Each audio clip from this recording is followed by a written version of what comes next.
बिस्मिल्लाहिर्रहमानिर्रहीम, अस्सलाम वालेकुम नाज़रीन, आप देख रहे हैं दिला स्टार। मैं हूं यासिर रशीद।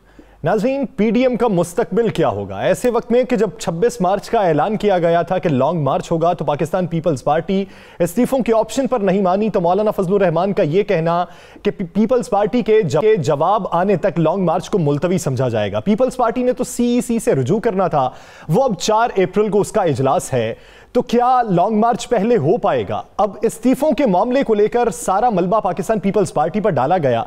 शेख रशीद साहब ये कहते हैं कि ईद से कबल या ईद के बाद में पीडीएम नए स्लोगन के साथ मैदान में आ सकती है। दूसरी जानिब हाफिज हुसैन अहमद साहब का ये कहना है कि ये सारा मलबा पाकिस्तान पीपल्स पार्टी पर बिलाशुबा डाला गया है, लेकिन इसमें कसूरवार पीपल्स पार्टी नहीं है। इस्तीफों के ऑप्शन को जानबूझकर नहीं किया गया, पीडीएम नहीं चाहती थी कि लॉन्ग मार्च किया जाए। इस सारे मंजरनामे में इस वक्त पाकिस्तान तहरीक इंसाफ की हुकूमत को कितना फ्री हैंड मिला है, इसी पर बात करने के लिए हमारे पैनल में आज मौजूद हैं। बाद से हमें ज्वाइन किया है राव खालिद साहब ने और सोहेब भट्टी साहब ने। मेन स्टूडियो से मेरे साथ मौजूद हैं राना मोहम्मद अजीम साहब और कराची से हमारे साथ हैं सईद खावर साहब। आप तमाम हजरात का बेहद शुक्रिया। राना साहब, सबसे पहले आपकी जानिब आता हूं। पीडीएम इस वक्त जिस नहज पे पहुंच चुकी है, पाकिस्तान पीपल्स पार्टी की जानिब से आसिफ अली जरदारी साहब का यह कहना है कि हम कोई बीच का रास्ता इख्तियार कर सकते हैं, हमारी कोशिश यह है कि हम पीडीएम से अलग ना हो, लेकिन मंजरनामा तो अलग ही दिखाई देता है। तो 26 मार्च का पहले लॉन्ग मार्च देख लेते हैं, लॉन्ग मार्च हो रहा है कि नहीं हो रहा? बिस्मिल्लाहिर्रहमानिर्रहीम, अस्सलातु वस्सलामु अलैका या सय्यदी या रसूलल्लाह, अस्सलातु वस्सलामु अलैका या सय्यदी या हबीबल्लाह। या सर, अब तो 26 मार्च का जो लॉन्ग मार्च है उसे तो आप भूल जाए ना। 26 मार्च का लॉन्ग मार्च तो मुमकिन नहीं है ना, किसी सूरत में मुमकिन नहीं। अब बात आती है, एक आपने बात की कि क्या ये सारा कसूर पीपल्स पार्टी का था? क्या मौलाना फजलुर रहमान ने सिर्फ पीपल्स पार्टी के कहने पर इस लॉन्ग मार्च को मुलतवी कर दिया? क्या मौलाना फजलुर रहमान, मुस्लिम लीग नून और साथ में 9 जमातें, क्या वो सिर्फ पीपल्स पार्टी के कहने पर उनकी राय का एहतराम नहीं किया गया? पीपल्स पार्टी के कहने पर 9 जमातें जो अक्सरियत में बनती हैं और एक जमात जो मुस्लिम लीग नून पार्लियामेंट की सबसे बड़ी जमात है, उसकी भी बात नहीं मानेंगी? ऐसा मामला बिल्कुल नहीं था। ये जो आज हाफिज हुसैन अहमद ने बात की, ये बिल्कुल दुरुस्त बात है। बड़ी क्लियर आपको बात बताएं, जब इनकी मीटिंग हुई, उस मीटिंग के अंदर जब लॉन्ग मार्च की बात हुई तो जनाब वहाँ पर पूछा गया कि लॉन्ग मार्च किस तरह होगा, किसकी क्या तैयारी है? मौलाना साहब, कहाँ पे से कितने लोग आपके आ रहे हैं? पीपल्स पार्टी के कितने हैं? मुस्लिम लीग नून के कितने हैं? इतने दिन पीछे रह गए। देखें, 16 को था ना इजलास, 16 के बाद कितने दिन रह जाने थे? 16 के बाद आपके पास 10 दिन थे। 10 दिन में तैयारियां कभी मुमकिन हो सकी हैं? ये मुमकिन नहीं था। तो उन तमाम चीज़ों पे जब किया गया तो ये बात क्लियर हो चुकी थी कि मौलाना की तैयारी कोई नहीं। मौलाना चाह रहे थे कि मुस्लिम लीग नून ज़्यादा तैयारी करे, मुस्लिम लीग नून डिपेंड कर रही थी मौलाना पे, पीपल्स पार्टी डिपेंड कर रही थी मौलाना पे, सारे एक दूसरे पे डालना चाहते थे। अब सिर्फ मामला ये था कि घंटी कौन बजाएगा, यानी कौन कहेगा कि इस लॉन्ग मार्च को आगे ले जाए। अब आगे ले जाने की बात जब वहाँ पे तलखी हुई, सारी मामलात हुए और मौलाना साहब के जब सामने ये बात आ गई कि पीपल्स पार्टी अब इस्तीफों पे आ रही है, ये बात मौलाना को भी पता थी, ये बात मुस्लिम लीग नून को भी पता थी कि पीपल्स पार्टी किसी सूरत में भी इस्तीफों पर तैयार नहीं होगी। ये मुकम्मल तौर पर उन्हें मालूम था, एक एक चीज़ पता थी, क्योंकि पहले भी ये ट्राई कर चुके थे। याद आपको इसी पीपल्स पार्टी के चीफ एग्जीक्यूटिव काउंसिल ने कहा था ना कि जनाब एग्जीक्यूटिव काउंसिल ने कहा था कि नहीं हो सकती, मजलिस आमला में फैसला हो चुका उनकी। तो उस वक्त तो ये भी कहा गया था ना, नवाज शरीफ साहब वापस आए, हम इस्तीफे होने वही बात की है ना उन्होंने, आप भी यही कही। अब इसके बाद ये सारे इंतजार में थे कि बिल्ली के गले में घंटी कौन बांधेगा। जैसे ये हुआ तो उन्होंने कहा जनाब बस मामला ठीक हो गया, बाकी बातें इनके आपस में इख्तलाफात, गाली गलोच, प्यार मोहब्बत, ताने रिश्ते नाते सब कुछ होता रहा। लेकिन जब ये मामला आया तो इस पर सब ने कहा जनाब इसी में ठीक है।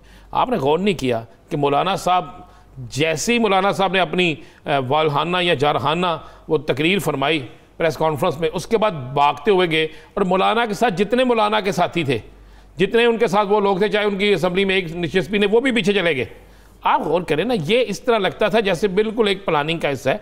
यही मौलाना अगले दिन एक और इजलास से खिताब फरमा रहे थे, उसके अगले दिन एक और मीटिंग प्रोग्राम से खिताब फरमा रहे थे। वहाँ पर तो इन्होंने मुकम्मल सारा कुछ बयान कर दिया और यहाँ पे आकर अब इन्होंने किसी एक पे यह सारा मुद्दा डाल के सब ने अपने आप को क्लियर कराना था। एक तो ये बात है मार्च, अब अगली राय भी सुन लें। अब हो क्या रहा है?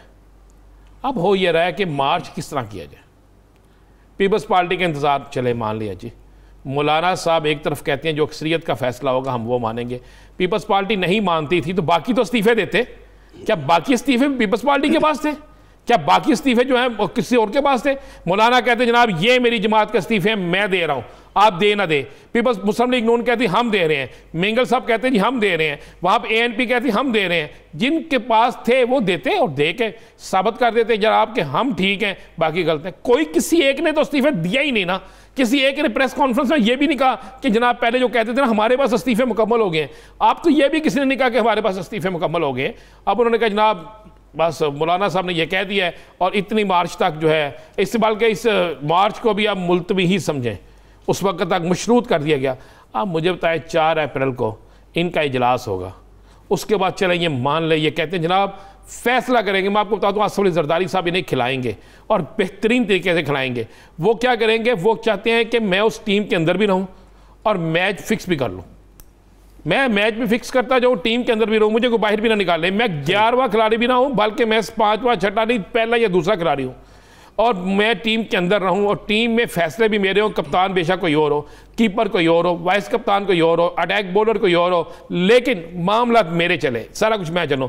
अब ये इसको ले जाएंगे, अब अगली मैं बता देता हूँ अब ये क्या कहेंगे। अब कहेंगे जनाब मार्च करना है ना, रमज़ान गुजरने दें, अवामी रद्दअमल को देखें, बिजली महंगी इस पर करें, बजट आ रहा है, बजट में जो महंगाई होगी तनख्वाहें नहीं बढ़ेंगी, इस इशू को साथ लेकर चलें, फिर लोग चलेंगे। ये नया स्लोगन आ सकता है। राव साहब आप क्या समझते हैं कि अगर पिछले 2-3 दिन की मौलाना फजलुर रहमान की अपने कन्वेंशंस में या अपने वर्कर्स से या फिर अपने अकाबरीन से जो मुलाकातें थी और मीडिया में जो गुफ्तगू चलती रही, उन्होंने पीपल्स पार्टी को भी रगड़ा, उन्होंने मेरी दानिश में पाकिस्तान मुस्लिम लीग नून पे भी बात की, उनका ये कहना था कि अगर सियासत करनी है तो फिर जेल तो जाना पड़ेगा, जेल भरो तहरीक की भी उन्होंने बातें की। तो आपको क्या लगता है कि मौलाना और नवाज शरीफ साहब पीपल्स पार्टी को एक और मौका देंगे? देखिए यासिर, मैं पहले दिन से कह रहा हूं और मैं ये जुमला बार बार इस्तेमाल कर चुका हूं कि इनमें जूतियों में दाल बटनी है और वो शुरू हो चुकी है, बल्कि बहुत सारी बट चुकी है और जूतियों में दाल।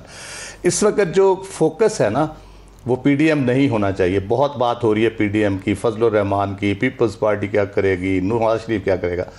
मेरा ख्याल है पिछले प्रोग्राम के कंक्लूडिंग रिमार्क्स में मैंने कहा था कि इमरान खान इस सारी चीज़ से बहुत मजबूत होकर निकले हैं। इस वक्त जो नज़र रखने की ज़रूरत है, जो बात करने की ज़रूरत है, वो इमरान खान क्या करेंगे, इमरान खान क्या कर रहे हैं, इमरान खान किस तरह नक्को नक हुए थे सारी सिचुएशन पे। नवाज शरीफ को बाहर भेजने से लेके जो गुस्सा उनका था उस वक्त जब उनके सामने बहुत सी चीज़ें आईं, जो बयाना जिन लोगों ने पकड़ा था और मरियम को भी बाहर भेजना चाहते थे, वो सारी डिटेल जब आई उनका वो गुस्से में आपे से बाहर हो चुके थे। उस वक्त भी बहुत से इकदाम करना चाहते थे। समहाउ उम्र का तकाजा होता है, बंदे में हौसला थोड़ा सा आ जाता है। अभी भी तकरीबन उसी सिचुएशन से वो गुजरे हैं जब सेनेट के इलेक्शन हुए हैं। अब जो उनकी जहनी हालत है इस वक्त, वो बड़े सोच समझ के बहुत इंपॉर्टेंट फैसले करने जा रहे हैं, बहुत अहम चीज़ें करने जा रहे हैं, बहुत इंपॉर्टेंट कदम। PDM मेरे हिसाब से अभी पॉलिटिकल सीन पे रेलेवेंट नहीं है बिल्कुल भी, और वो जो भी करेंगे वो आपस में ही लड़ते मरते रहेंगे। मेरा ख्याल है गवर्नमेंट के बारे में या उसके हवाले से कोई इम्पैक्ट उस पर नहीं होगा। मौलाना फजलुर रहमान साहब, इसको वो पंजाबी में कहते हैं कि ये वो लीरों वाली गेंद है जो लीरों से बनाते थे ना, इसको उधेड़ते जाएंगे तो उसमें से लीरें निकलेंगे PDM में से, अब और कुछ नहीं निकलने लगा। तो इसलिए इसका जो है ना, ये अब रेत वाली मुट्ठी एक फिसलती चली जा रही है, कुछ इसमें नहीं बचना, ना मौलाना फजलुर रहमान को कुछ मिलना है, ना मरियम को कुछ मिलना है। दूसरी तरफ जो इम्पोर्टेंट चीज़ देखने की इसमें वो आप लाहौर में बैठे राना साहब बड़े अच्छी तरह जानते हैं, हमजा शहबाज साहब, शहबाज शरीफ साहब, ये लोग किधर हैं इस सारे सीन में? इतना बड़ा हो गया काम, सेनेट का हो गया, PDM में इतने बड़े बड़े बातें हो गई, उनके तो कुछ चूं तक नहीं निकली, ना कोई उनकी आवाज़ आई। ख्वाजा साद रफीक साहब भी मेरे ख्याल में कुछ नहीं बोले अभी तक। इस तरह से बहुत से लोग ये आपको बता रही हैं चीज़ें कि PDM का क्या हशर हो चुका है। मेरे ख्याल से जो इस वक्त फोकस करने की बात है वो इमरान खान क्या करते हैं, किस तरह से अब वो सियासत को लेके आगे चलते हैं। जैसे उन्होंने स्टेप लिए हैं, मुमकिन है आप डिस्कस भी करें उसको, जो लेटर लिखने शुरू कर दिए हैं, कानून साजी के हवाले से बातें शुरू कर दी है, पैकेजेस आ रहे हैं, महंगाई के हवाले से आ रहे हैं, गवर्नेंस पे भी बात करेंगे और इस वक्त पीटीआई के जो मूव है उस पर भी बात करेंगे। इस पर मैं राय भट्टी साहब की भी ले लूं। भट्टी साहब, हम इस पे आगे चल के बात करते हैं कि इस वक्त वफाकी हुकूमत जो है इकदामात क्या उठा रही है। आप क्या समझते हैं कि इस वक्त जो इकदामात उठा रहे हैं उसमें पीडीएम का कितना रोल है, पीडीएम की वजह से कितना फ्री हैंड मिला है, और इस वक्त जो एनवायरनमेंट बन चुका था, जो सिनेरियो था, इसमें अंदरूनी इख्तलाफ ने कितना फायदा दिया पीटीआई को? जैसे देखिए, ये एक हकीकत तो है कि जब सितंबर 2020 में पीडीएम कायम हुई और पहला इजलास हुआ, उससे एक पॉलिटिकल साइड के ऊपर अपोजिशन की तरफ से एक मोमेंटम तो बिल्ड हुआ था और हुकूमत को उसके ऊपर अपनी तवज्जो लगाना पड़ी। और उसके बाद आपको याद होगा अचानक ही बड़े बड़े जलसे हुए, लेकिन उससे पहले जो पीडीएम का पहला इजलास हुआ था, उसका जो इलामिया जारी हुआ था, उस इलामिया के अंदर, उस पहली मीटिंग के अंदर ही इस्तीफ़ों के हवाले से पाकिस्तान पीपल्स पार्टी को रिजर्वेशन थी और डे फर्स्ट से ये मामला क्लियर था कि पाकिस्तान पीपल्स पार्टी इस ऑप्शन को अडॉप्ट नहीं करेगी। इसी वजह से उस इलामिया में ये लिखा गया था कि इस मकसद को हासिल करने के लिए जो इस्तीफ़ों का ऑप्शन है, एक अलग से कमेटी बनेगी, कमेटी सारे मामले का जायजा लेगी और फिर मामला या नौबत इस्तीफ़ों तक आएगी। आज तक वो कमेटी नहीं बनी। इस बात का एहसास मौलाना फजल रहमान साहब को भी था, मरियम नवाज साहबों को भी था और नवाज शरीफ साहब सबको इस बात का एहसास था। लेकिन ये उसके बाद अलामती तौर के ऊपर इस्तीफे दिए भी गए और कुछ अरकान के इस्तीफे स्पीकर कौमी असम्बली तक पहुंच गए थे और फिर अल्लाह अल्लाह करके वो इस्तीफे वापस लिए गए थे कि मैंने तो इस्तीफा नहीं दिया, मंजूर ना करें। तो ये हुकूमत को एक प्रेशर मिलाने की एक टैक्टिक्स या एक मूव थी। लेकिन इस दौरान हुकूमत यकीनी तौर के पर काफ़ी मुश्किल सूरत हाल से दो चार रही, प्रेशर बिल्ड हुआ था।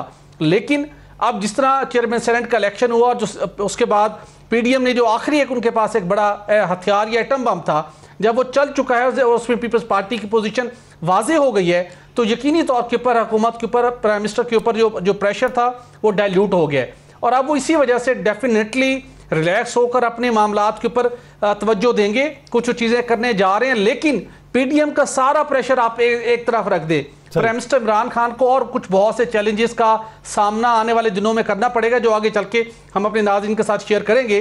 तो सिचुएशन क्रिटिकल है दोनों साइड से। अपोजिशन अपनी जोड़ तोड़ करने की कोशिश करेगी, लेकिन हुकूमत को खुद बहुत से मसाइल फ्रंट्स के ऊपर मसाइल का सामना है वो कुछ निपटने के लिए प्राइम मिनिस्टर को सिचुएशन है। उस पर मजीद भी आगे चल के बात करते हैं। इसी में शामिल गुफ्तगू कर लेते हैं खाबर साहब को भी। खाबर साहब, अभी सीईसी का इजलास तो है वो तो 4 तारीख को होगा, लेकिन उससे पहले पीपल्स पार्टी के हलकों में कुछ चहमगोइयां तो चल रही होंगी कि हम क्या फैसला करेंगे, क्या राय देंगे। आपकी नजर में जो राब्ते हुए आपके कुछ लोगों से, वो क्या राय रखते हैं?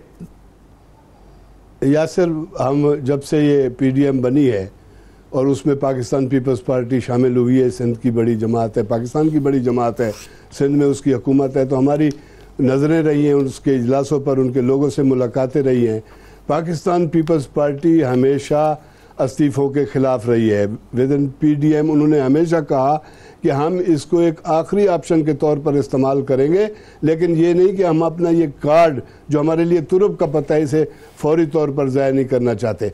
अब अजीब बात यह है कि पीपल्स पार्टी का स्टांस मौलाना फजल रहमान को भी मालूम था, नून लीग को भी मालूम है और बाकी जो जमातें मुतालबा कर रही हैं पाकिस्तान पीपल्स पार्टी से कि आप इस्तीफ़े दे दें।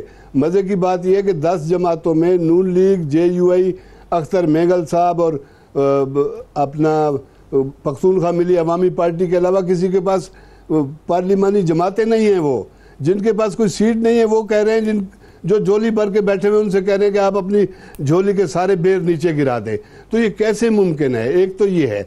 दूसरा ये है कि पीपल्स पार्टी पहले दिन से अच्छी मूव्स खेलती आ रही है और लोगों को तहफ़्फ़ुज़ात थी। पीडीएम के अंदर जिस तरह से पीपल्स पार्टी के साथ हाथ हो रहा था और काम हो रहा था, उस पर पीपल्स पार्टी के वज़रा भी, नासिर हुसैन शाह, वज़ीर आला सिंध भी, सारे लोग, सईद गनी, ये लोग बिल्कुल मुतज़ब्ज़िब थे कि पीडीएम हमारे साथ क्या सलूक करना चाहती है और पीपल्स पार्टी को अंदर ही एक अपोजिशन का सामना था। अब मज़े की बात यह है कि इस्तीफ़ों की अपनी सारी नाकामी और महरूमियों का बदला जो है वो मलबा पीपल्स पार्टी का डालकर वही हाफिज हुसैन अहमद साहब का मौकिफ के सारा मलबा जानबूझ के पीपल्स पार्टी पे डाला गया, एक बहाना मिल चुका है, वो बहाने को कैश करवाते रहे आप जितने अरसे तक करवा सकते हैं। राना साहब, पीडीएम के मुस्तकबिल पे अब सवालिया निशान है। मौलाना लॉन्ग मार्च को मुलतवी करने पे अगर माने तो बज़िद भी पहले वही थे, लेकिन उनकी अपनी अंदर की जमात से उन्हें इख्तलाफात का भी सामना है। बेशतर उनके अराकीन, उनके दोस्त और रुफका वो मुलतवी करने पे सवालात भी उठाते हैं, जिस तरह उनका कहना है कि पीठ में खंजर घूंपा गया, आस्तीन के ये सांप थे, जिस तरह उनके पुराने रुफका कहते रहे हैं। तो आप क्या समझते हैं कि राना साहब को अहले बसीरत, इस वक्त मौलाना फजलुर रहमान को अहले बसीरत कहा जाता है, तो वो क्या बसीरत से काम लेंगे? और अगर बसीरत से काम लेंगे तो बसीरत होगी क्या?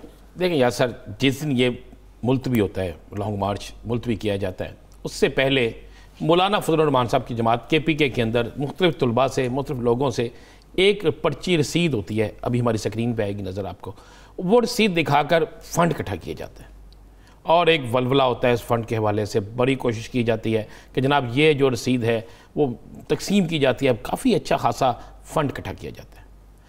ये रसीद आपको स्क्रीन पे नज़र आ रही है, 200 रुपया, ठीक है। इसमें आप देखें कि इसमें नाम है, मुकम्मल पता है, फ़ोन नंबर है, 200 रुपया है, ऊपर जमीयत उलमा इस्लाम जो है उनकी वहाँ पे लोगो बना हुआ है, ये चलता है। उसके बाद जैसे ही ये सारी चीज़ें मुलतवी होती हैं, मुलतवी होने के बाद उनकी जमात के अंदर एक बड़ी शदीद बहस शुरू हो जाती है उनके ग्रुप्स में। तो फौरी तौर पर राशिद सोमरू जो सिंध में इनके बड़े अहम शख्स हैं, बड़े अहम ज़िम्मेदार हैं, जो मौलाना साहब के साथ साथ रहते हैं, वो अपने ज़ाती व्हाट्सएप से अपने लोगों को, मुख्तलिफ लोगों को जो बहस कर रहे हैं, जो इसमें ले रहे हैं, उसमें एक मैसेज वो व्हाट्सएप पे भेजते हैं सबको।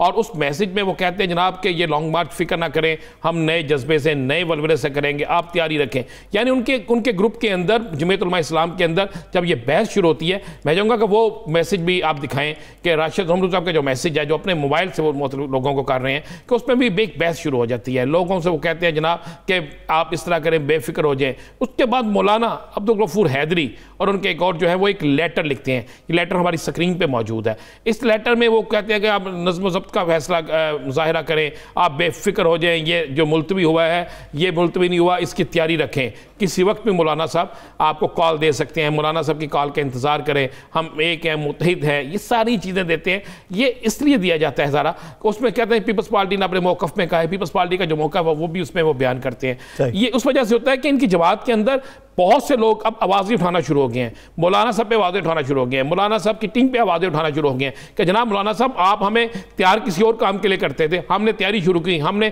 फंडिंग शुरू की, हमने सारा कुछ किया, हमारे कारकुन तैयार हुए, और अचानक पता चला कि एक पीपल्स पार्टी के कहने पर आपने ये मुलतवी कर दिया। कल वही पीपल्स पार्टी कोई और फैसला करेगी, वही मुस्लिम लीग नून कोई और फैसला करेगी। तो क्या जमीयत उलमा इस्लाम के फैसले और जो आप कहते हैं कि ये हुकूमत ठीक नहीं है, ये इस्लाम के लिए ठीक नहीं है, फला मामलात के लिए ठीक नहीं है, तो क्या इनके फैसले भी जो है वो जमीयत उलमा इस्लाम की बजाय पीपल्स पार्टी या मुस्लिम लीग नून करेगी, और उसके बाद हम सब जो है खामोश होकर बैठ जाएंगे?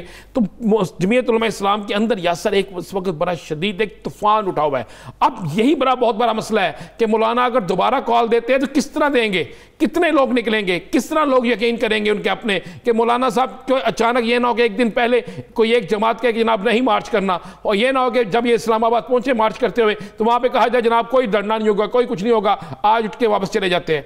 तो ये सारे हालात जो है मौलाना के लिए, जहां पे ये मार्च मुलतवी हो रहा है, वहां पे लगता है कि सियासी बसीरत का मुजाहरा करने वाले और बड़ी दानिशमंदी का मुजाहरा करने वाले मौलाना फजलुर रहमान के लिए बड़ी मुश्किल पैदा हो गई है कि उनके अपने लोग उन पर सवाल कर रहे हैं। पहले तो मौलाना अब्दुल गफूर हैदरी की हार पे सवाल हुए, शिकस्त पे सवाल हुए कि उन्हें वोट कम क्यों मिले हैं, आपके साथ किस किसने हाथ किया। उस हाथ के बाद ये दूसरा हाथ हो गया कि लॉन्ग मार्च जो है मौलाना साहब को यह कह के मुलतवी करना पड़ गया कि जनाब पीपल्स पार्टी नहीं मान रही, असल हकायक को बताने के लिए तैयार नहीं था। अब सबसे ज्यादा इस्तराब जो है इनकी जमात के अंदर पैदा हो चुका है, इनकी जमात के अंदर एक बागी ग्रुप जो है वो खुल के सामने आ गया। यानी मौलाना की सरबराही पे भी सवाल उठना शुरू हो चुके हैं। जब मौक़िफ़ ये अपनाया गया था कि अक्सरियती का फैसला किया जाएगा, तो जब 9 जमातें मुत्तफिक हैं तो फिर एक पीपल्स पार्टी की फिक्र क्या है? आप अपने अज़ाइम को लेकर आगे बढ़ें और उस पर रद्द-ए-अमल भी अवाम का देख लें। नाज़रीन, इसमें पाकिस्तान तहरीक-ए-इंसाफ को कितना खुल के खेलने का मौका मिला है, इस भी बात होगी एक शॉर्ट ब्रेक के बाद। Stay with us.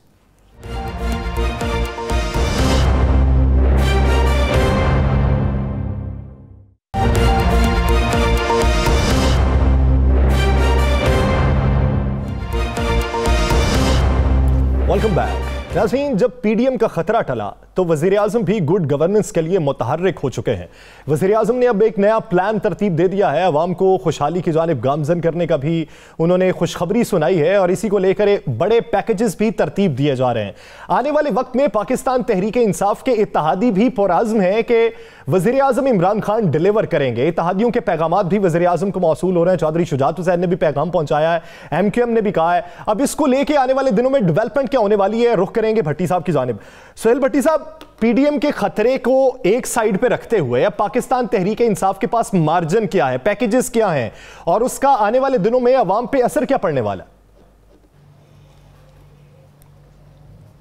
देखिए, हुकूमत के पास तो बहुत से ऑप्शंस भी होते हैं और बहुत से पैकेजेस भी। जैसे कि अभी हमने देखा कि रमज़ान रिलीफ पैकेज एक मुल्की तरीक़े का बड़ा पैकेज दिया गया है। इसी तरह प्राइम मिनिस्टर का जो एक रिलीफ पैकेज है वो इससे अलग पैकेज है, वो भी आने वाले चंद दिनों में अनाउंस किया जाएगा। लेकिन मामला ये है कि इन तमाम तरह पैकेजेस के बावजूद मुश्किलात कुछ ऐसी हैं जिनके निमटने के लिए प्राइम मिनिस्टर इमरान खान साहब और उनकी पूरी कैबिनेट जो उनकी टीम है उसका मुतमिन होना ज़रूरी है, जो कि इस वक्त मुतमिन दिखाई नहीं देती।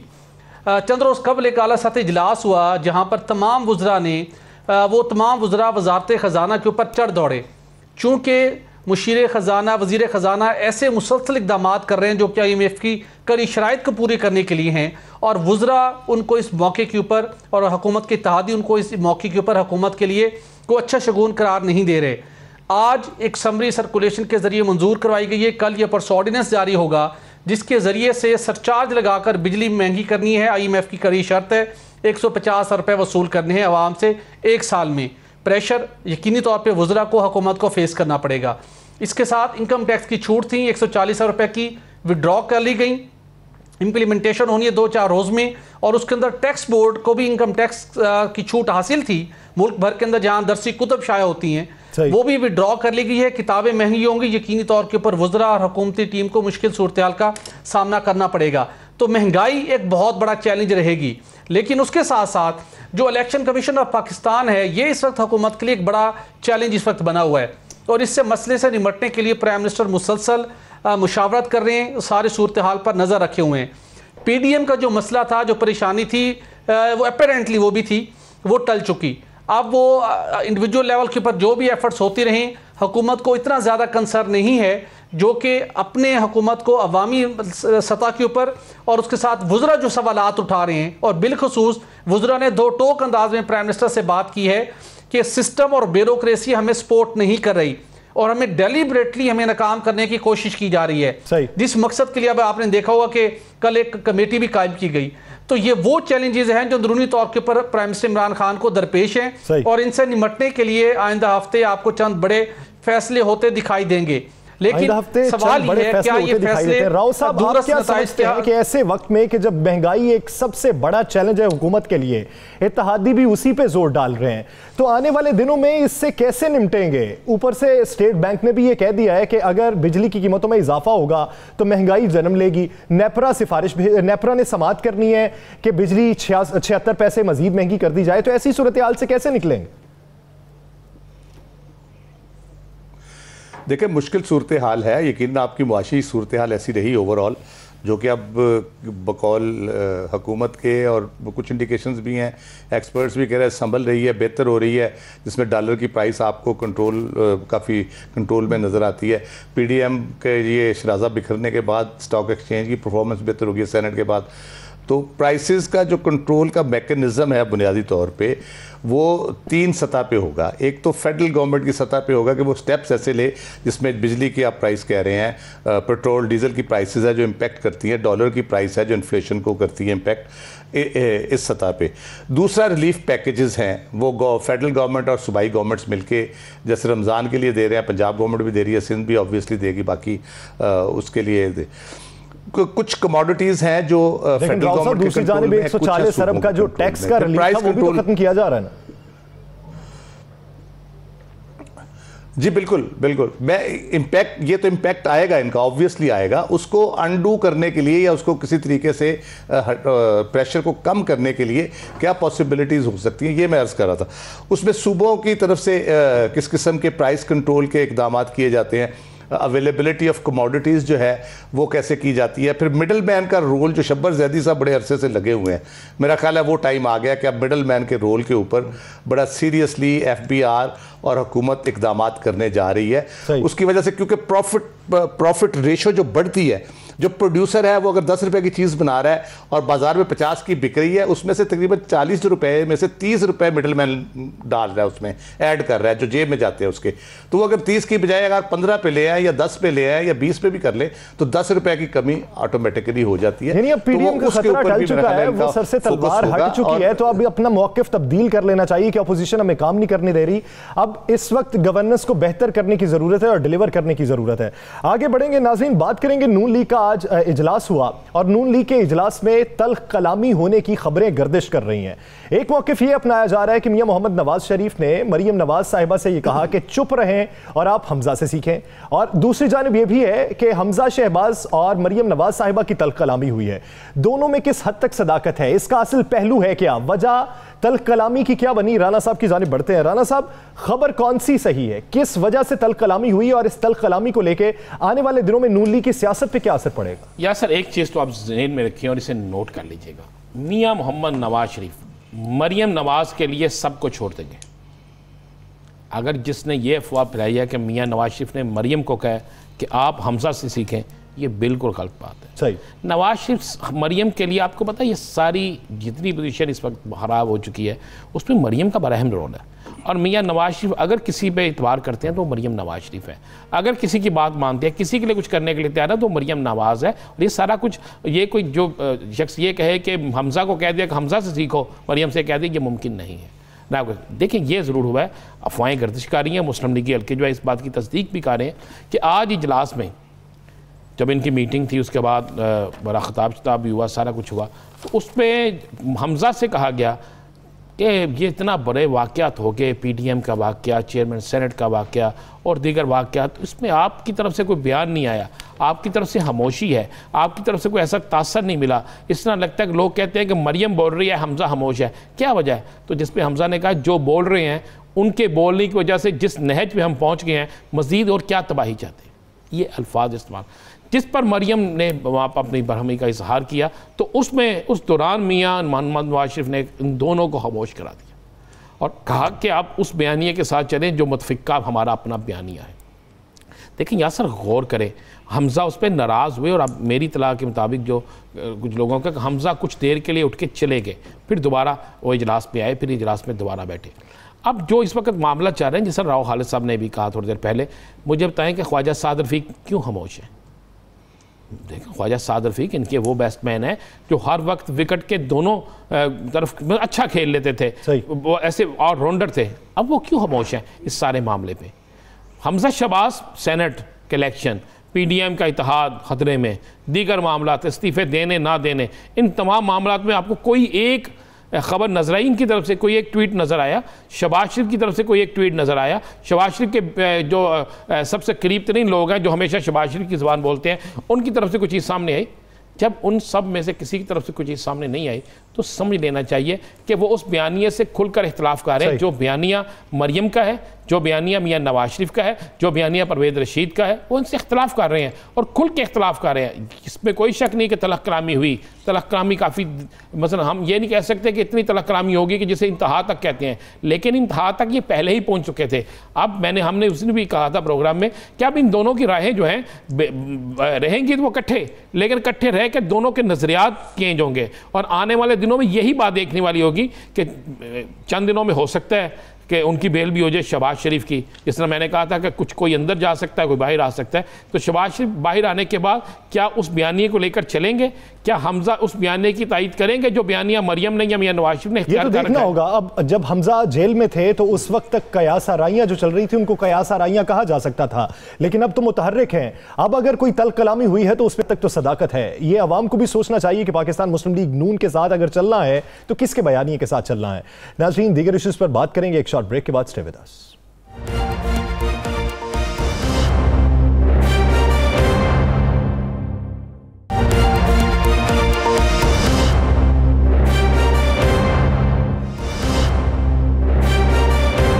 Welcome back. नाज़रीन, आमदन से ज़ायद असासाजात की तहकीकात में नैब इस वक्त मुतहर्रिक है। जहां पर पॉलिटिशियंस के खिलाफ तहकीकात चल रही हैं, वहीं पर सरकारी अफसरान के खिलाफ भी तहकीकात चल रही हैं। नैब ने 2 पुलिस अफसरान जो इंस्पेक्टर्स थे उनके खिलाफ तहकीकात का आगाज किया, जो बढ़ते बढ़ते 150 पुलिस अफसरान नैब के रडार पर आ गए।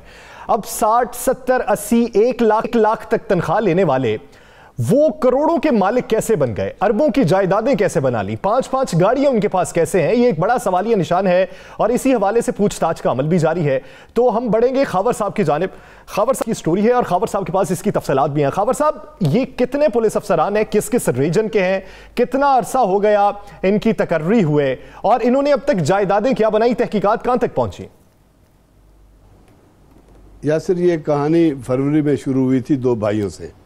इस्माइल लाशारी और इसाक लाशारी 2 भाई हैं, छोटे लेवल के अफसर हैं, लेकिन जब नैब ने उनके बारे में उनको इतला मिली कि ये अरबों के सरमाए रखते हैं, तो उसके बाद नैब ने इनका 3 अरब का दोनों भाइयों का सुराग लगाया कि इनके पास असासे हैं। उसमें ज़मीनें भी हैं, उसमें बैंक भी है, उसमें जेवरात भी हैं, बहुत कुछ है। तो उसके बाद नैब जो इसमें हमारे जो डीजी हैं यहाँ के, माशाल्लाह वो भी पुलिस में रहे हैं, नजफ मिर्ज़ा साहब, उन्होंने इसका दायरा वसी किया।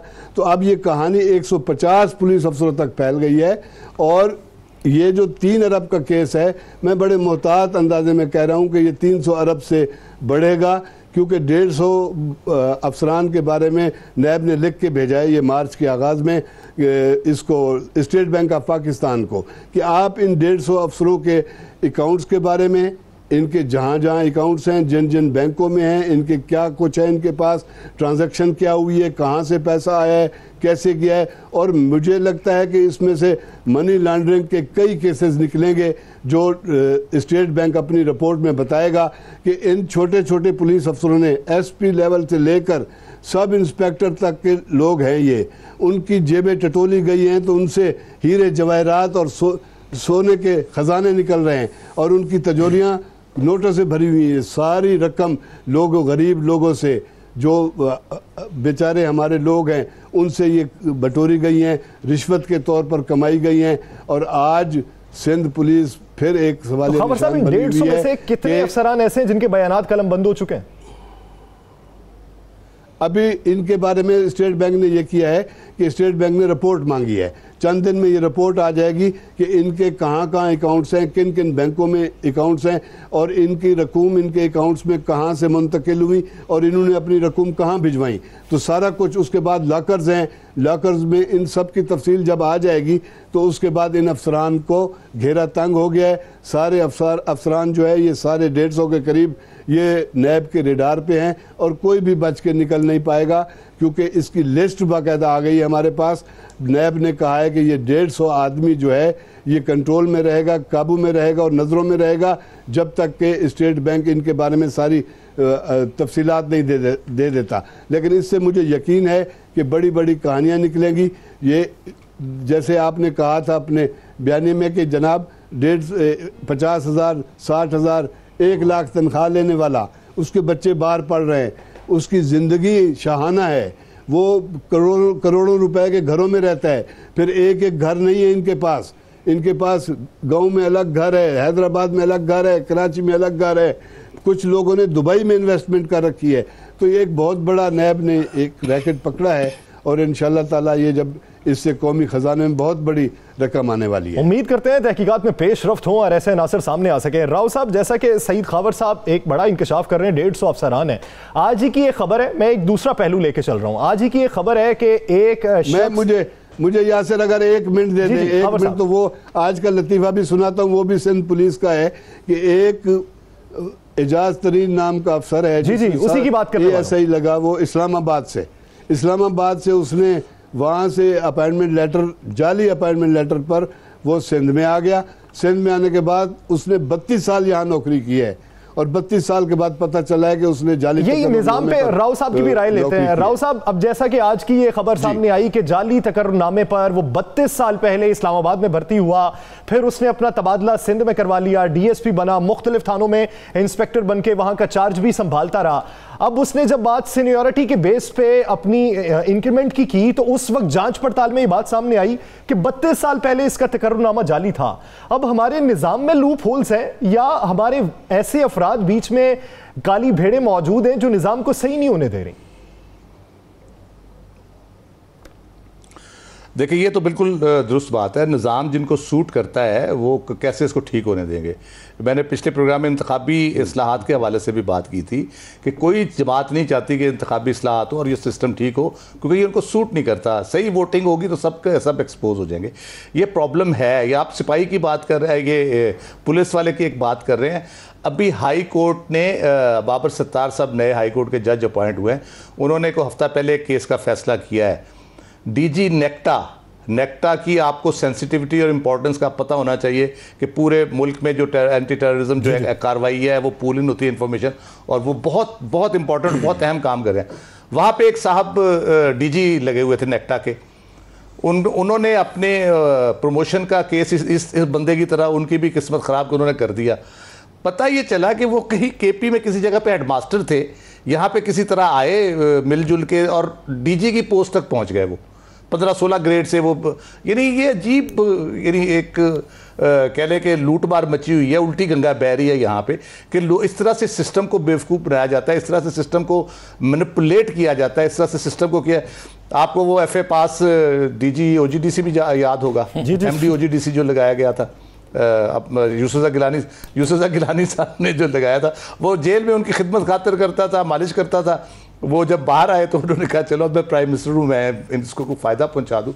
यानी इस मजाक ये हो रहा है हमारे मुल्क के साथ, इदारों के साथ, और इतना बड़ा। अब अच्छा, इसमें जो सईद खावर साहब ने बात की उसमें एक बड़ी इंपॉर्टेंट बात ये है, अगर ये SHO लेवल के मेरे ख्याल लोग हैं, अगर इनके 3-3 अरब रुपए हैं तो क्या ये अकेले खाने वाले थे उसको और किसी को शेयर नहीं देते होंगे?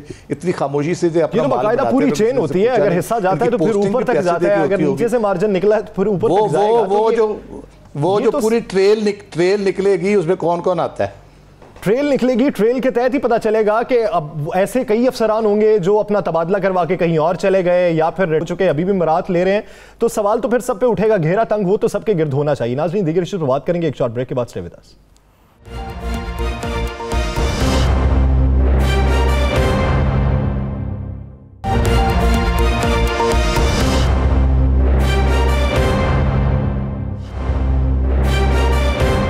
Welcome back. नाज़रीन, ब्रेक से पहले जिस तरह बात हो रही थी कि नैब ने घेरा तंग किया पुलिस अफसरान के खिलाफ, तो ये मनी लॉन्ड्रिंग भी हो सकती है। ट्रेल पूरी मिलेगी, तहकीकात होंगी तो फिर मंजर-ए-आम पे हकीकत आएंगी। एक मनी लॉन्ड्रिंग कुछ माजी करीब में भी हुई, कुछ बहुत माजी में भी हुई, जिसकी तहकीकात अभी मुकम्मल होनी है। टास्क कुछ अरसा पहले सौंपा गया। राना साहब की जानिब बढ़ते हैं। राना साहब, वो ब्रॉडशीट स्कैंडल का क्या बना है? 1 महीना हो गया, तहकीकात तो पूरी होनी थी, 15 दिन पीछे रह गए।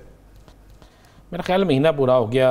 आप समझ लें कि 22 से 26 तारीख जो है, इसमें मेरी इत्तला के मुताबिक इसकी रिपोर्ट आ जाएगी, और जब ये रिपोर्ट आएगी तो फिर ये सारी चीज़ें पीछे रह जाएंगी। उस रिपोर्ट में बड़े अहम तरीन इंकशाफात होंगे और बड़ी अहम तरीन चीज़ें निकलेंगी। बस मैं आपकी तरफ बता दूँ, चूँकि हमारे एक बड़े मोअज़्ज़ज़ जज साहब जो हैं, वो उसकी रेड जज जो हैं और बड़े डेड ऑनेस्ट हैं, शेख अज़मत सईद साहब, वो कर रहे हैं। और आपको पता, उन्होंने इतनी तनकीद, इतने प्रेशर के बावजूद मेरिट पे फैसला करना का फैसला किया, और उसमें मेरिट पे उसकी इन्वेस्टिगेशन भी की, सारी की। और आपको देखें कि उसके बाद किसी एक जमात ने ये नहीं कहा कि हमारे साथ ज़्यादती हो रही है। मतलब शेख साहब ने बेहतरीन तरीके से वो सारा कुछ, शेख अज़मत सईद साहब ने किया। और 22 से 26 के दरमियान ये रिपोर्ट आ जाएगी, और जब रिपोर्ट आएगी फिर चैनल्स पर रिपोर्ट ही डिस्कस होगी, अगर हुकूमत ने उस रिपोर्ट को ओपन किया तो। अगर हुकूमत ने रिपोर्ट को ओपन किया। राणा साहब, अब PDM जो है उसे तो किस्सा माजी कह सकते हैं, किस्सा पारीना कह सकते हैं, लेकिन अब हर जमात इनफरादी तौर पर अपना अपना तो कुछ स्टेप उठाएगी, क्योंकि सियासत का मैदान भी तो गर्म रखना है। तो पाकिस्तान मुस्लिम लीग नून का क्या देखते हैं? क्या वो इस्तीफों का ऑप्शन इस्तेमाल करेगी, जिस तरह उन्होंने हिदायत की अपने MPs को लोग इकट्ठा करें? क्या अगर दीगर जमातें मुत्तफिक नहीं होती वो खुद लॉन्ग मार्च के लिए निकलेगी? मुझे एक बात तो बताएं यासर यार, मुझे समझ नहीं आ रही, सुबह से आप लोग इस्तीफों की बात कर रहे हैं। आज मियां नवाज शरीफ का बयान, कल मियां नवाज शरीफ का बयान कि जेल भरो तहरीक, तैयार हो जाएं कारकुन जेल जाने के लिए। खुद तुम लंदन में बैठे हो यार, आप तो पाकिस्तान आओ, आके खुद तो पहले गिरफ्तारी दो। क़यादत खुद गिरफ्तारी दे तो पूरी टीम पीछे चले जाती है, उसके कारकुन मनने के लिए तैयार होते हैं, सब कुछ करने के लिए तैयार होते हैं। बेटी गिरफ्तारी देने के तैयार नहीं है। अपनी बेटी को चाहिए था, जिस वक्त हुकूमत ने कहा था कि इनकी जमानत कैंसिल करवानी है, तो खुद कहती जनाब मैं खुद विड्रॉ करती हूँ, पकड़े मुझे। ये होती है लीडरशिप। तो मियाँ साहब वहाँ से कह रहे हैं कि जेल भरो तहरीक मौलाना फजल रहमान की हिदायत के मुताबिक शुरू करेंगे, और भाई खुद आके गिरफ्तारी दो, साथ तुम्हारे 5, 7, 10,000 कारकुन जेल में जाए, तो आप देखो कि हालात कैसे हो जाते हैं। लेकिन अब ऐसा नहीं है, लोग बड़े समझदार हैं। कुछ लोग ज़रूर कारकुन जज्बाती हैं जो जिंदाबाद मुर्दाबाद जीवे जीवे आवे आवे ये नारे लगाते रहते हैं। देखिए अब जो सियासी जमातें पीपल्स पार्टी को साइड पे करते हैं वो बड़ा बेहतरीन मूव खेल रही है। मुस्लिम लीग नून भी इस्तीफ़े नहीं देगी सर, इस्तीफ़ों के कार्ड को इस्तेमाल किया जाएगा, इस्तीफ़ों के नाम को इस्तेमाल किया जाएगा। इस्तीफ़ा असल वो है कि जब इस्तीफ़ा देने वाला स्पीकर के पास पेश हो, उसके सामने जाके तस्दीक करे कि ये मेरा इस्तीफ़ा है, इसे मंजूर कीजिए। कोई नहीं करेगा। मुस्लिम लीग नून के अंदर बड़ा ग्रुप है जो नहीं करेगा। मौलाना फजल रहमान के अपने बेटे ने कह दिया कि अब्बा जी के पास तो रुपए हो, वो भी नहीं देंगे। ये मैं आपको बिल्कुल मुसद्दक़ कह रहा हूँ। मुझे बताएं उन जिन कमेटियों के वो चेयरमैन बने हुए हैं, जिन कमेटियों से वो मज़े लूट रहे हैं, जिस पे जाके वो बैठते हैं, क्यों देंगे? मियाँ शहबाज शरीफ इस्तीफ़ा क्यों देगा? मियाँ शहबाज शरीफ गिरफ्तार है, वो जब चाहता है जनाब वो आर्डर मिलते हैं और जब असम्बली इजलास के लिए आ जाते हैं, असम्बली इजलास कम बाकी मज़े ज़्यादा, जेल में भी क्लास भी मिल जाती है, बाकी मामला भी हो जाते हैं। इस्तीफ़े देने के बाद इनके नाम के साथ MNA नहीं रहेगा, अपोजिशन लीडर नहीं रहेगा, इनको मराहत नहीं मिलेंगी, इनको सहूलतें नहीं मिलेंगी, इनको किसी इजलास में नहीं बुलाया जाएगा, तो क्यों इस्तीफ़े देंगे?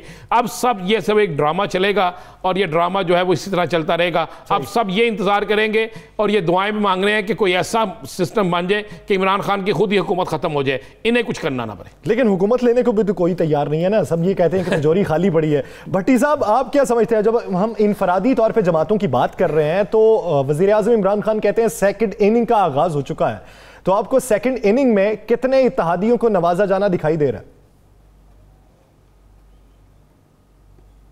या सिर्फ कोई और ऑप्शन है नहीं। इस मौके के ऊपर प्राइम मिनिस्टर को अपनी न सिर्फ इत्तेहादियों को बल्कि बहुत से ऐसे अरकान जिनका ताल्लुक पाकिस्तान तहरीक इंसाफ से है, उनके बहुत से मुतालबात नहीं पूरे हो रहे थे, अब सब के ऊपर तवज्जो दी जा रही है। बल्कि इतलात ये है कि जब ये सेनेट इलेक्शन हुआ है तो बहुत से इत्तेहादियों के कुछ ऐसे मुतालबात तस्लीम किए गए हैं जिनकी तफसीलात आने वाले दिनों में आपके सामने आएगी।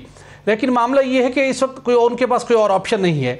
दूसरी जानिब जो हम बात कर रहे थे PTI PMLN और पाकिस्तान पीपल्स पार्टी की, देखिए सियासत इस नहज पर पहुंची हुई है कि अगर पाकिस्तान पीपल्स पार्टी की बात करें, नून लीग के अंदर तो वाज़े तौर के ऊपर दो धड़े आपको नज़र आते हैं। बिलावल की भी जरदारी साहब के साथ कुछ सियासी मामलात के ऊपर आंख मचोली रहती है और शुरू के दिनों में बिलावल भी इस मामले के ऊपर उनका जहन इस जानिब माइल था कि हमें इस्तीफों के ऑप्शन पर जाना पड़ेगा, लेकिन जरदारी साहब शुरू से क्लैरिटी के साथ थे और अभी तक उसी जगह पे स्टैंड किए हुए हैं। तो ये जी एग्जैक्टली बिल्कुल ऐसा ही है। तो ये सियासत अपोजिशन की तो इसी तरीके के साथ आगे बढ़ेगी। असम्बलियों से इतने आसानी से इस्तीफे ये नहीं देने लगे, लेकिन अब इमरान खान के पास सबसे बड़ा इम्तिहान है जो अब उनको एक्सपीरियंस हो चुका है, क्लैरिटी है, वसाइल उनके पास हैं और जो कुछ उन्होंने अवाम के साथ वादे किए थे, जो अवाम की उनके साथ तवक्कुआत थी, उन पर पूरा उतरने के लिए वो अमली इक़दाम करें। वज़रा को वो दो टोक अंदाज में वार्निंग दे चुके हैं कि आप अपने परफॉर्म करना है या फिर आपको जाना पड़ेगा। तो अब वक्त उनके पास नहीं है, 2.5 साल से ज़्यादा अरसा गुजर चुका है और बाकी टाइम के अंदर अवाम की तवक्कुआत पर पूरा उतरने के लिए तमाम वादों की वो पासदारी करें। सही। राव साहब आप क्या समझते हैं, इंतखाबी इस्लाहात की बात हो रही है, हुकूमत ये कहती है कि अपोजिशन को हम माइल करेंगे इंतखाबी इस्लाहात के लिए, जिसके लिए टीम तश्कील दी गई, टास्क सौंपा गया इत्तेहादियों से राब्ते करने का भी। क्या अपोजिशन इस्लाहात पे, नैब इस्लाहात पे, ये दूसरी इलेक्शन इस्लाहात पे बैठेगी इनके साथ? देखिए सबसे अहम जो कह ले के माइलस्टोन था वो इन्होंने क्रॉस कर लिया सेनेट इलेक्शन का।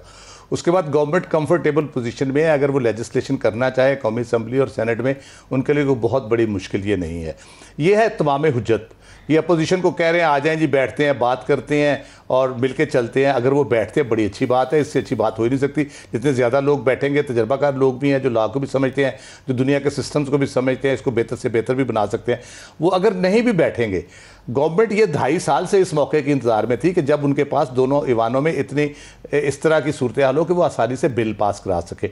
ये लेजिस्लेशन बड़ी तेज़ी से इन्होंने करनी है। अपोजिशन बैठती या नहीं बैठती, अलबत्ता गवर्नमेंट ने स्टेप सिर्फ इसलिए नहीं किया कि वो अपोजिशन को दिखावे के लिए, सीरियसली वो चाहते हैं। लेकिन अगर अपोजिशन नहीं भी आती, इसमें नहीं भी बैठती, ये काम होना है, ये चीज़ें होनी है। बहुत 100 के करीब बिल है मेरे अंदाजे के मुताबिक जो इन्होंने पास करने हैं इस 2-2.5 साल में, शायद 1 साल में ही कर ले वो, क्योंकि वो बहुत इंपॉर्टेंट लेजिस्लेशन है जिसमें आपके बहुत सी पॉलिसी इश्यूज जिससे रिजॉल्व हो जाएंगे आपके। सही। यानी 100 के करीब बिल पास होने हैं, अपोजिशन साथ दे या ना दे वो पास होने हैं, लेकिन अपोजिशन को मसलहत के तहत साथ देना चाहिए ताकि मुस्तकबिल में वो क्रेडिट भी ले सके। खावर साहब, आप क्या समझते हैं 249 हल्के को लेकर पाकिस्तान तहरीक इंसाफ की पोजीशन क्या कराची में मजबूत होगी या कमजोर होती दिखाई दे रही है? हमें तो खबरें यही मिलती हैं कि इख्तलाफात जन्म ले रहे हैं। अब अमजद आफरीदी साहब को टिकट देने पर वो एक सूबाई असम्बली के मेंबर मुस्ताफी हो गए। जी बिल्कुल, वैसे तो पीटीआई सिंध में हमेशा इख्तलाफात ख़बरों में आते रहते हैं और ख़ास तौर पर सेनेट के इलेक्शन में भी सिंध में 2-3 अरकान ने बगावत की थी जिन्हें नोटिस दिए गए हैं और 2 अरकान को निकाला भी जा रहा है। ये ताज़ा तरीन वाक़या ये हुआ है कि बल्दिया टाउन और ये उसका शेर शाह और किमाड़ी का इलाका है 249, ये 186 वो हल्का है। दिलचस्प बात यह है कि इमरान खान ने अपनी इंतखाबी सियासत का आगाज़ चिराग के निशान के साथ इसी हल्के से किया था और वो यहाँ इलेक्शन हारे थे। आज वहाँ उनकी पोजीशन बेहतर है, लेकिन फैसल वावडा जीते, लेकिन उन्होंने एक कमज़ोर उम्मीदवार उतारा है जो ज़्यादातर पिशावर की तरफ रहते हैं, यहाँ कम आते हैं। तो कारकुनों ने एहतजाज किया है कि कम अज कम शेर शाह किमाड़ी के किसी मकामी उस नहिश तक पहुंची है कि जब आपने एक दूसरे पर इल्जाम लगाए, अपने बयानी को परवान चढ़ाया, लेकिन हासिल कुछ ना आया। इस वक्त जरूरत इस अमर की है कि तमाम स्टेक होल्डर, हुकूमत और अपोजिशन एक मेज पर बैठे और मुस्तकबिल में बेहतर फैसले के लिए लाहे अमल तरतीब दें। बहुत शुक्रिया राव खालिद साहब, सईद खावर साहब, सुहेल इकबाल भट्टी साहब और राना अजीम साहब इस हवाले से अपना वक्त देने के लिए। नाज़रीन, द लास्ट आवर से मुझे दीजिए इजाजत। अल्लाह निगहबान।